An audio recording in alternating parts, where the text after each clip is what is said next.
ALX software engineering program is not the end of your tech journey. However, it's the beginning of your tech journey. Hello everyone, it's Sammy Kings. Welcome to another video. Now in today's video, we'll be talking on what next after completing the ALX software engineering program. See you right after the intro.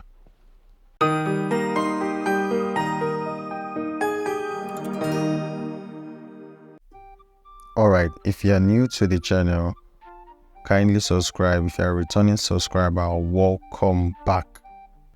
Now I'm super excited in making this video because I get a whole lot of comments, a whole lot of requests via personal DMs or via mail that Sammy, how do you cope, or how have you been coping outside ALX, or how have you been coping since you graduated? More so, I still get some couple of messages from ALX students that are about to graduate, or from those people who are on their foundations about to enter specialization. So they're kind of looking at life after ALX. How is it like? Well, I am Sammy Kings and I'm a product of the ALX software engineering program, specifically cohort 7. So yeah, we graduated, I think that should be May or June, and to the glory of the Lord, since that period till now, I would say I have been doing comfortably well. Now there are personal things that I did while I was in the program that were intentional. I was really intentional about my actions. Now I would love to share them with you, so that when you all get to that point, or let's say you've graduated and then you're looking at it, that is it that you just wasted a whole year of your life or stuff like that, you can still start it up. The good thing is you already have the experience, you can still start it up. So without further ado, let's get started. Okay, so a quick summary. Now the points I'm going to be covering in this particular video, they are arranged in no particular order. So let's say if something is on number 1, doesn't actually mean that it is the very first thing you need to do. Like I just sat down and then I actually put together all the things I knew I did intentionally while I was in the program, and also the things I did like a week or 2 weeks after the program, before I actually got my very first gig. So I actually put them together and then bundle them in this video to kind of explain to you. I'm kind of showing you what I did. At least it's going to put a pointer, or it's going to be like a flashlight for someone else out there to at least see the path in which he or she should follow. That's 1. 2, this serves as a guide to all ALX students or graduates. All right, so let's get to the very first one. Now the very first thing I have here is you should master a technology. Now it is very easy for one to get carried away with the different technology stack that are out there. Yes, it is good to be a multi-talented.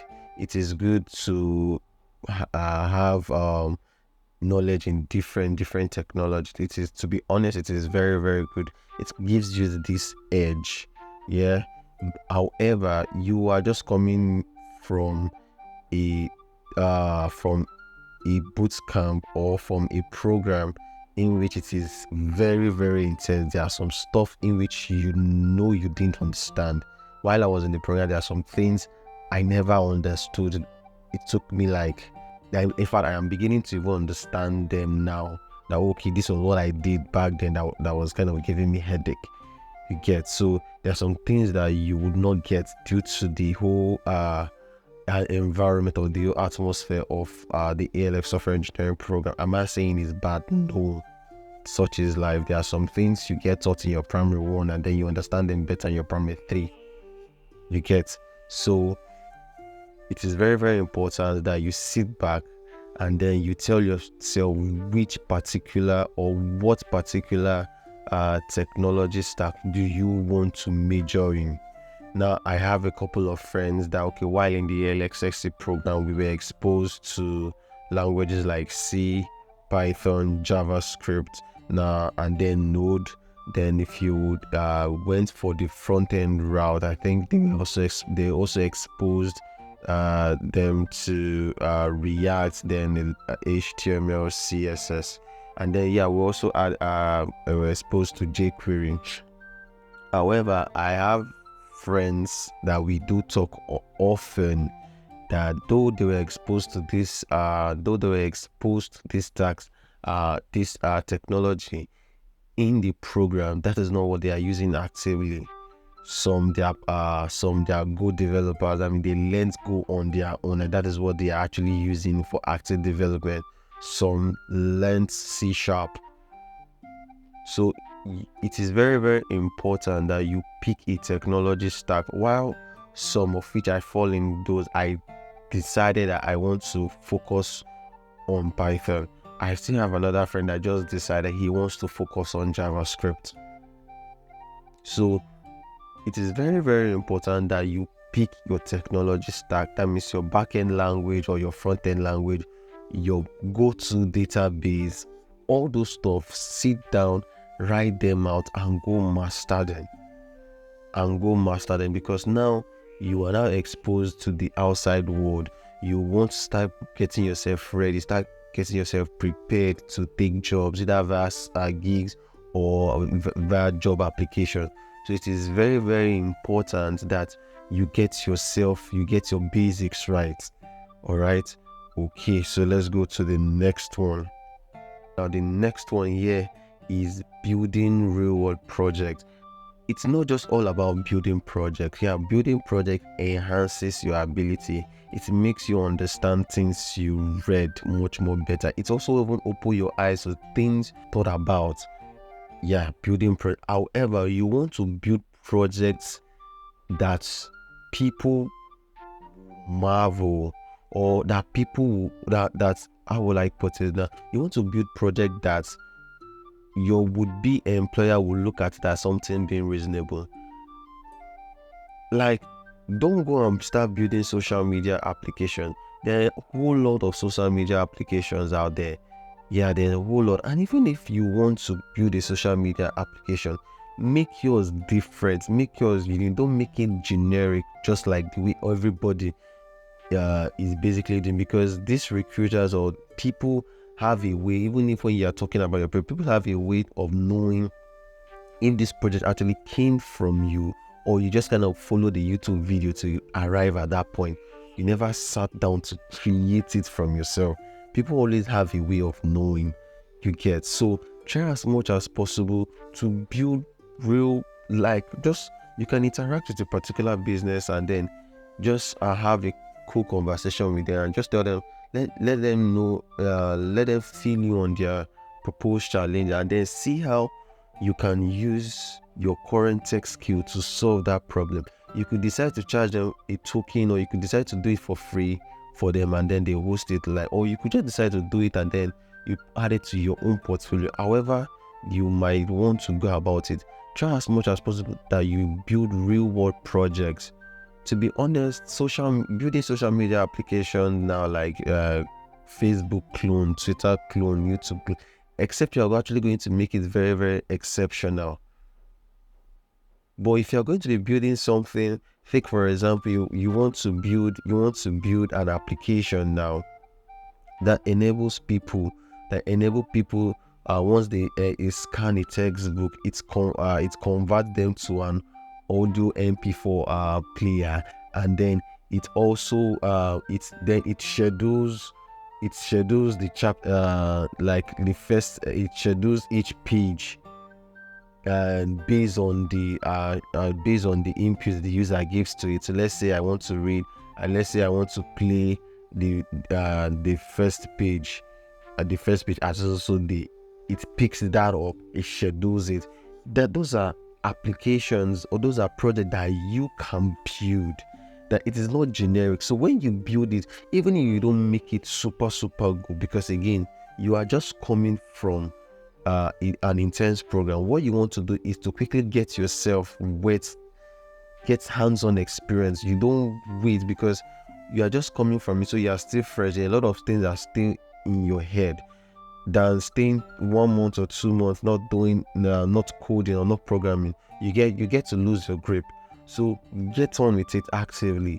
Build this project, then correlate them together. You see that you are no longer just building you're no longer just building regular applications again that people they just build by default. You're now building things that are custom solutions, and then it has a way of beautifying yourself and also enhancing your skills. Now, because this particular project came from you, even if you don't understand, you can't remember 100% of the code, there is no how, or there's no way somebody somewhere will just ask you a random question about that particular project, and then you now have something tangible to say right off the bat.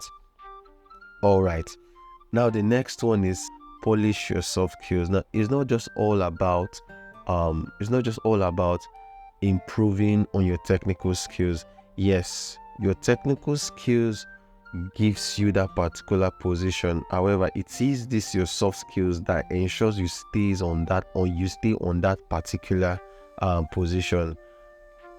Number one, how your communication. How do you communicate? Are you an effective communicator? Number two, how well do you work in teams? What's your time management like? How do you adapt based on the working environment you are? A whole lot about that. Your creative thing, your creative thinking, your problem solving, and all that. These are the not too serious things that people tend to overlook. I kind of worked with a particular guy, though it was on the gig, and to be honest, I never liked the experience. I never liked the experience because fine. Yeah, in Nigeria, we 100% are suffering from lack of quality power supply. However, you don't use that as a yardstick for not being productive. Instead, you find a way in which you can actually comb the situation, right? But then this particular guy, it's not getting the job done, and he's always going back to this lack of power and all that. And again, little stuff I would say, okay, I think you should fix this from your end while I just optimize on my end. It still becomes a problem. I still try so I wasn't really getting the best experience, and I tried as much as possible to even take off like 80% of the workload from him, you get. And then it was still this, and then I realized that this is the kind of person he is. So I tried as much as possible to adapt. Though I didn't have the best of experience working with him, however, I still try as much as possible to adapt to his own environment. Now, this is just one person. You might meet different, you will definitely meet different set of people, different set of developers, and how they work, how they think, how they develop their own point of view. So it is your own responsibility to be very, very accommodative, because all this contribute to your own personality. All right, let's go to the next one. Now the next one is growing your network. Yes, you need to start growing your network. Start reaching out to family that, hey, I just finished this particular program, or hey, I know how to code with this, I know how to code with that. If you have any job, let me know. Do a whole lot of reach out. Connect to recruiters, start sending out internship letters and all that. Start doing. Now you just need to start getting those instant feedbacks from any and every possible way you could actually get it. Start getting it. Attend virtual meet, attend product launch, those kind of events, and then put yourself out there for people to see you. Newsflash, there are 1,001 developers out there. Like, there are so many. So you need to put yourself out there. All right. Okay. Now, the last one in which I have here is building your resume to fit.